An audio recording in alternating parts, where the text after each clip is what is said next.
What up, what up, what up, what up, what up? YouTube, I'm back today.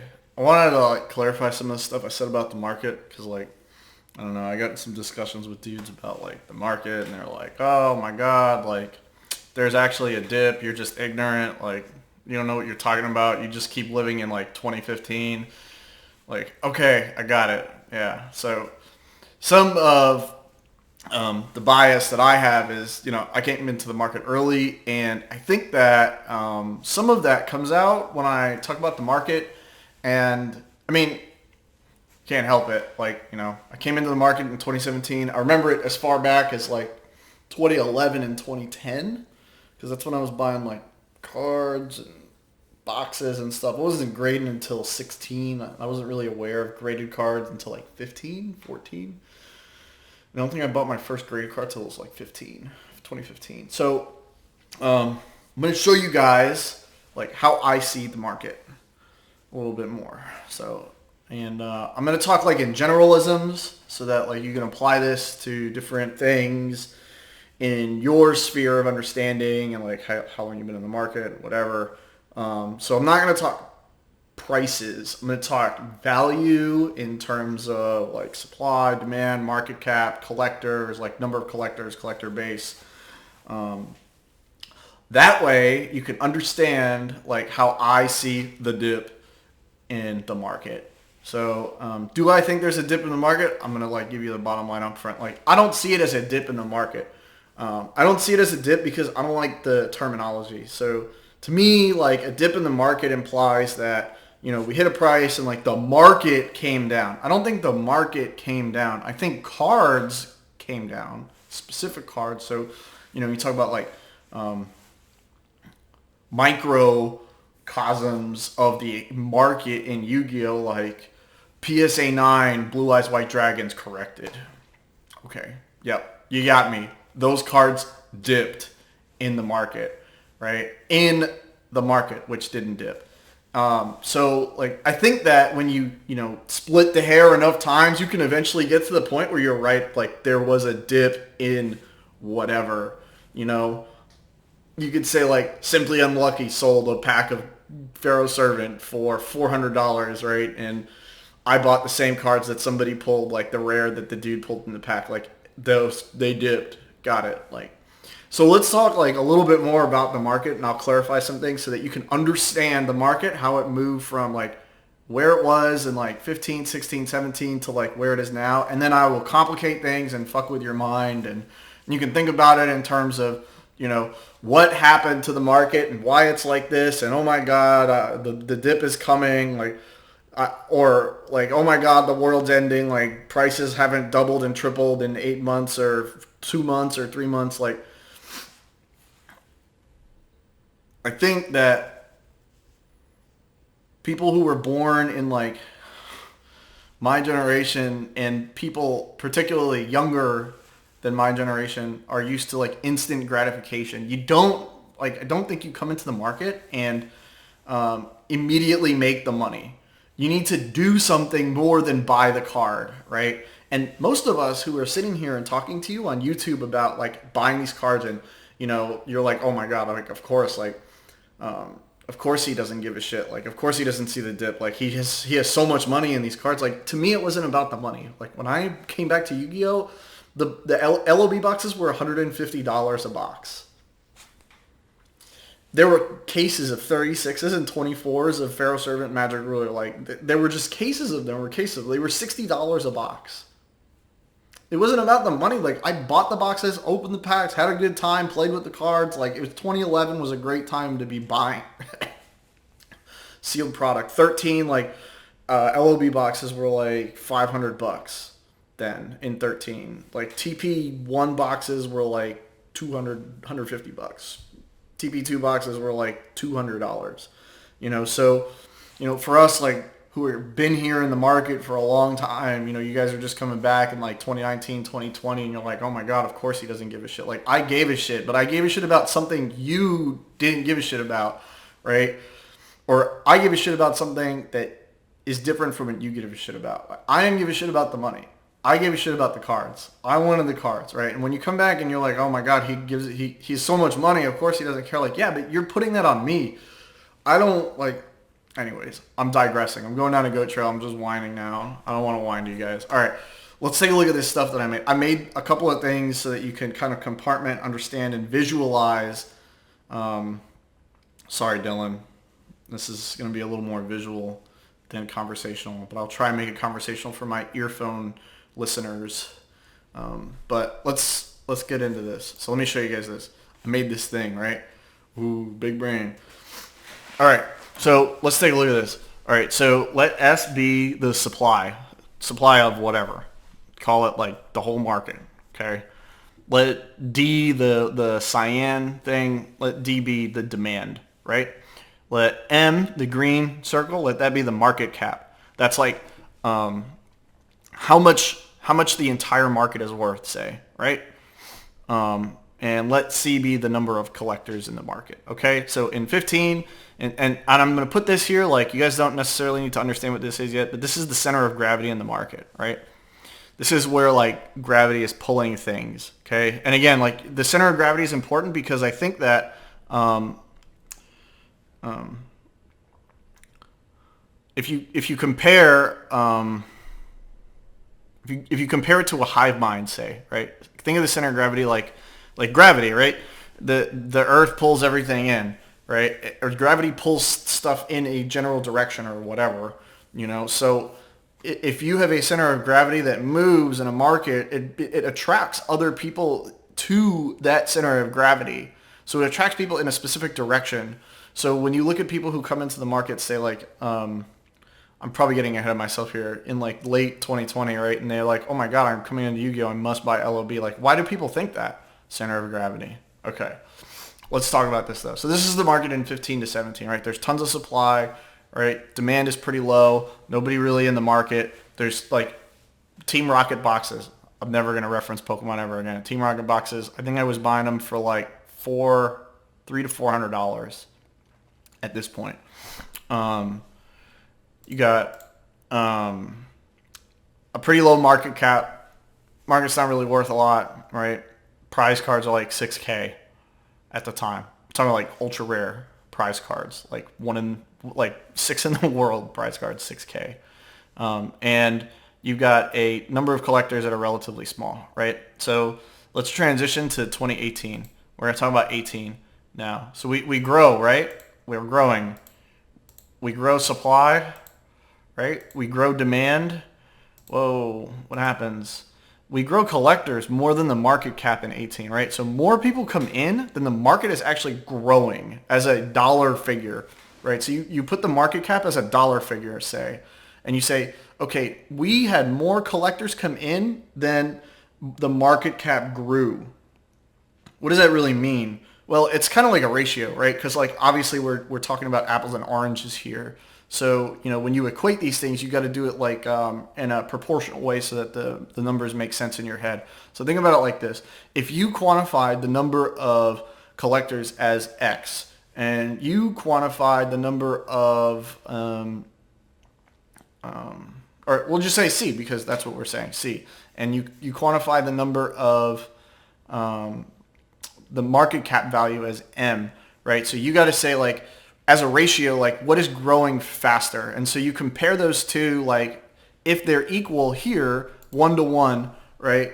Right. What happens to these things when 2018 hits? Well, we see that, you know, the market cap stays 1 and the collectors is like 1.2, right? So collectors outgrows the market cap by like 20%, say, roughly. I'm just making numbers up so that you can understand the math that I'm doing in my head and saying, okay, so when 2018 hit, we had more collectors come into the market and attempt to grade, be a part of it, buy things, sell things, like not even graded, like raw cards, than we had the actual market grow. So what did that do to us in 2018 and what did that do to us in 2019? Let's take a look. Look at that. All right, so now we're adjusting, right? Now we're adjusting. We're getting more collectors in, and the market cap still isn't hitting the amount of collectors in, right? So more collectors are coming in again in 2019 then we're growing the market. And we have to continue. So this is why, again, when you look back and say, like, how did we get to fucking 2021? You know, this is what's happening in 2018, 2019, and we'll see what happens in 2020. But in 2018 and 2019, we get more collectors and we get dollar value out of the market. And so what that's doing is that's creating a crunch in the actual value of the market because demand is growing, collectors are growing, supply is growing too, but collectors are buying up as much shit as they fucking can, right? And then in 2020, we start to see that change. Right? Now the market cap gets huge. It balloons in 2020. Why? Because now we finally pushed the market cap to the point where the amount of collectors the collectors aren't coming in as much as they were in 18, 19. They still come in 20. Like we still grow, right? We still grow. Red still grows, but the market cap balloons.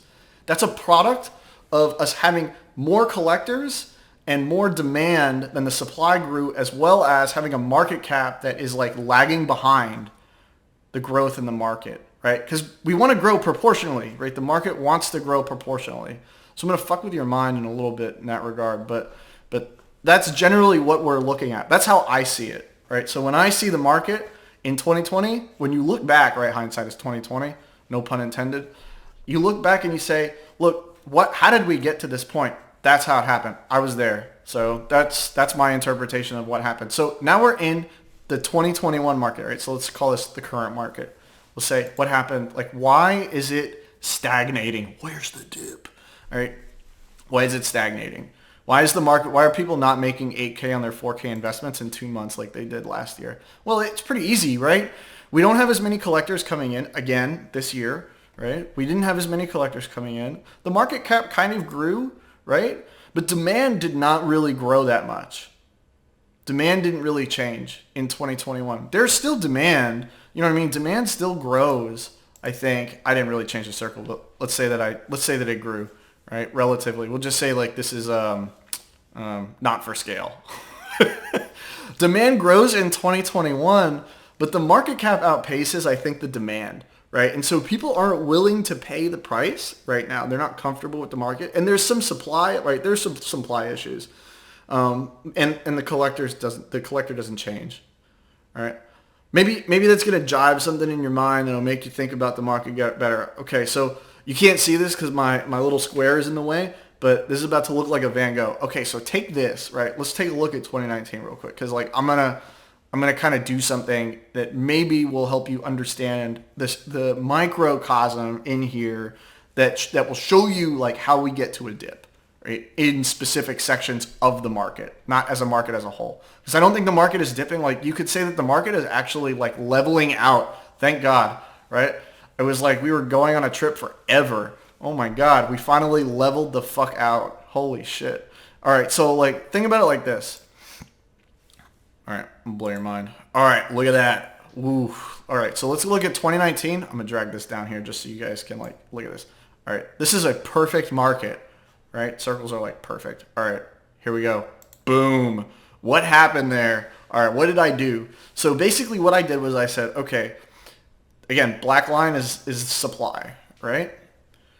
So let's take a look. Let's look at 2019. What did the supply look like in 2019? I will tell you what it looked like in 2019. Tons of LOB, tons of MRD, enough MRL. There was enough. There was plenty of MRL, but mostly LOB, MRD, right? PSV, let's say, right? LON, LOD was shit, didn't exist. PGD, very hard to collect in 2019. MFC, if it wasn't like Dark Magician Girl or Dark Paladin, it was kind of hard to collect. DCR, non-existent. IOC existed, but like it was mostly just hit cards. AST, definitely not. TP, definitely not, right? So I'm just, again, showing you guys based off of what I know. So let's take a look at that. Now let's complicate this even more, right?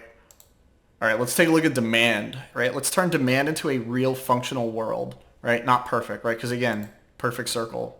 Let's fuck with it a little bit. All right. So this is what demand looks like in 2019.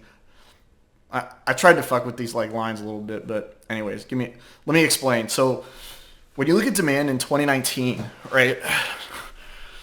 Demand is high for LOB and MRD, very high. Extremely low for MRL. High for Pharaoh Servant. Very specific cards. LON, LOD, meh. PGD, definitely not. MFC, Dark Magician Girl, and hit cards. DCR, definitely not. IOC, AST node, TP. All right, so look what happens to your center of gravity here, right? Your center of gravity moves, right? So in a real world, these things, I was about to point to the, to the screen. These drag your center of gravity, right? That's what it does. It changes your center of gravity. And what that means is when people come into the market, they're like, what are people collecting? That's your center of gravity, right? Because they go around and they ask people like, okay, what should I buy? What should I do? Like, I like LOB.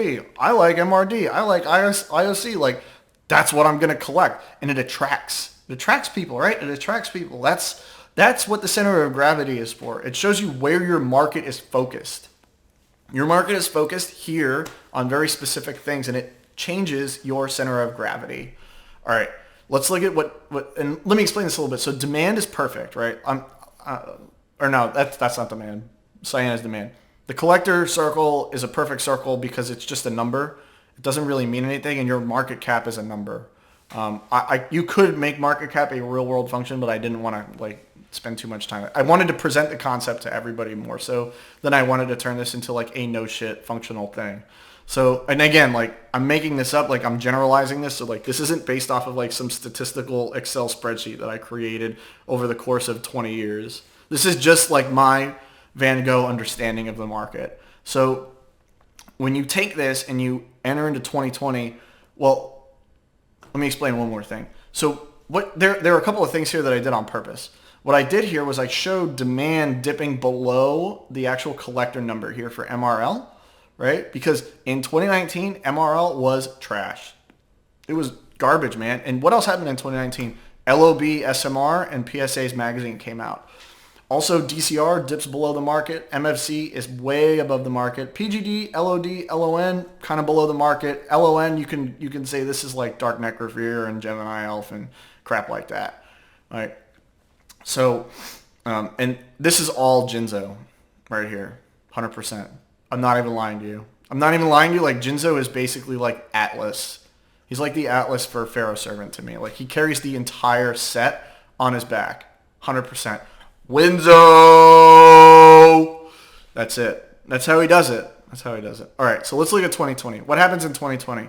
Boom. Man, that was a lot of change, right? So let's take a look at this like and unpack this. So what did I do here? All right, so I took the demand or the collector number and the market value from the 2020 graph, right? Let me grab that. Grab that. All right. So you see like, oh, sorry. See, they're the same. All right, so 2020. So let's look at 2019, 2020. So we grow again, market cap, and we grow again collector. So red is collector. Ignore the C and the M. I'm like, it should be reverse. We grow market cap, we grow collector, but we change demand. Demand changes, but largely stays the same, but like gets even more intense on every end where it was already intense because that center of gravity matters, right? And again, in 2020, we saw huge numbers of people come back and go straight to things that they remembered. LOB, Pharaoh Servant, IOC, Magician's Force, all right? So 2019, 2020. And we start to outpace the supply in some areas, right? Pharaoh Servant, maybe an IOC for like Chaos Emperor, a Legend of Blue Eyes, Pharaoh Servant, MRL becomes relevant again, right? It never really exceeds the market cap, I think, because like, you know, the market grows way faster than MRL. But here is the big so what, right? Here's the big so what. So this is unnatural, right? This is an unnatural formation in a market, right? Because markets want to be a circle, right?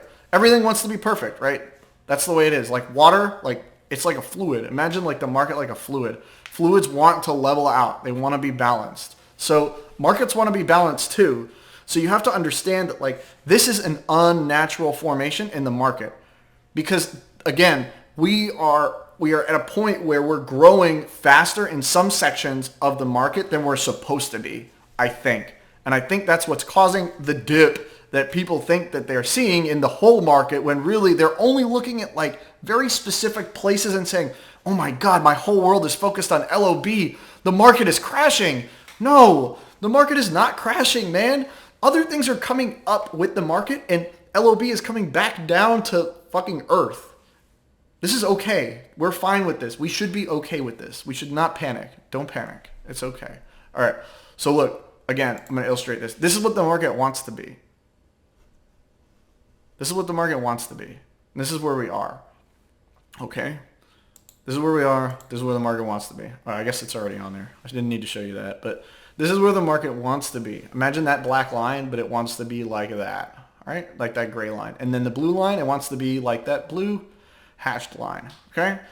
And so what happens is LOB comes down a little bit. Pharaoh's Servant might stay where it is a little bit for now because it might stagnate. Like, you know what I mean? LOD is going to be okay. Like, things are going to grow with the rest of the expansion that we already had. That's okay. It's perfectly fine. We're good with that. We should be. So I don't want people to think that, like, I don't see the dip. I do see the dips that you see. I see them. I just don't think it's like unnatural. I don't think it's like a cause for panic. I don't think the market crash is coming. Like, bro, let me tell you, I have been told the crash is coming for as long as I've been here. As long as I've been here. I've been here for 16, 17, 18, 19, 20, 21, 6 years, 5 years, 6 years, something like that. Like, the crashes never come, dude. Like, it's never come. So, and you poll guys, right? Poll them. Just put out a poll. Like, you going to be here in 3 years? When the market dips 30%, are you going to buy in? Like, bro, it can't always, like, you can't have a whole market of people who are like, the market is going to crash, but I'm going to buy back at 30%. It's not, both of those things cannot be true. It's not possible. So I think that, we're going to see, like, the market level out, right? That's good. Good with that. No problem. No problem with the market leveling out. And I think that what you're going to see is a return to sanity, right? So what does that mean? What do I mean by that? So I think what I mean by that is, you're going to see people in the market be like, where did FOMO go? I'm not FOMOing anymore. Like, things can hang out on the market. Like, I can just watch them. Some steals come up, like, and I got to buy them right now. But, like, generally people aren't like, oh my God, if I don't buy this right now, like, I'm going to, like, my life is over if I don't buy this right now. Like, and I think that, and that's the way it kind of was in 18, is there was this general understanding that, like, things were going to come up for sale again. Now, Yu-Gi-Oh! Has a smaller pop than most trading card games, so, some things don't come up for sale for a while. But I think that what you'll see is slower growth, which we want. We want slower growth. We don't want... I don't want it. I don't want a market where things double and crash and double and crash and double and crash and double and crash. Like, that's not what we want. Like, and I have never wanted that. Never ever have I wanted that. I think that, for as long as I can remember, I've always said, like, consider growth like this: 10% a year. If you do 10% a year, you're good. We should be happy with that, right? Because you're beating inflation, one, and two, you're doing what you expect from the stock market. Like, most people expect 10% from the stock market. People who are financial experts, right, will tell you $4 million is what you need to retire. Why do they say that? Because if you take 10% of $4 million, that's $400K, right? Well, divide that in half, that's 5%, $200K a year, right? So you get $200,000 a year off of your, like, stocks. You just skim that off the top. That's your income. So $4 million a year is fine. 5%. You're good. You can retire off of 5%. So if you had $4 million in the Yu-Gi-Oh market and you made 10% a year, you'd be fucking money, dude. You'd be fucking money. It would not be a big deal. So I don't think that we should be worried about it. I don't. Like, I'm not really concerned that, Time Wizard went from 4K, like 3 dudes paid 4K for Time Wizard, and now it's like a $3,500 card or a $3,000 card, or one just auctioned for $2,500. Like, it's one auction. Slow down. Like, slow down. Relax. Like, I'm not, like, don't fucking panic. Like, I'm not here for the YouTube views. Like, I'm not going to post a video like, oh my God, the market's going to crash. Bro, Relax. Please slow down. I don't think it's like earth-shattering. Yep, some 3 people, 4 people bought a time wizard. They paid too much. Like 8 people bought a time wizard above $2,500. Like, okay, so what? It happens. Like, people overpay. I've overpaid. I paid 4K for a BPT Dark Magician, and like the next week, one auction for $2,600. It's the way it goes, man. Like, you win some, you lose some. But I wanted the card, you know? So I bought the card. I took the loss, whatever, man. Like, I got the card. Oh my God, you know? So again, like, don't panic. It's okay. Like, I'm not ignorant. I don't, like, it's not invisible to me. It's not like I'm living in 2000. Like, oh my God, the dip. Like, Yu-Gi-Oh was, LOB was $60 a box in 2002. What dip? Like, that's not the way I'm thinking about it. Like, there's more to it than that. So I'm sorry for not, like, explaining it a little more in detail than this. But this is the way that I see it. So, sorry about my, like, Van Gogh PowerPoint shit. But hopefully, like, it helps you understand and visualize things a little bit better. So thanks for tuning in and watching. And,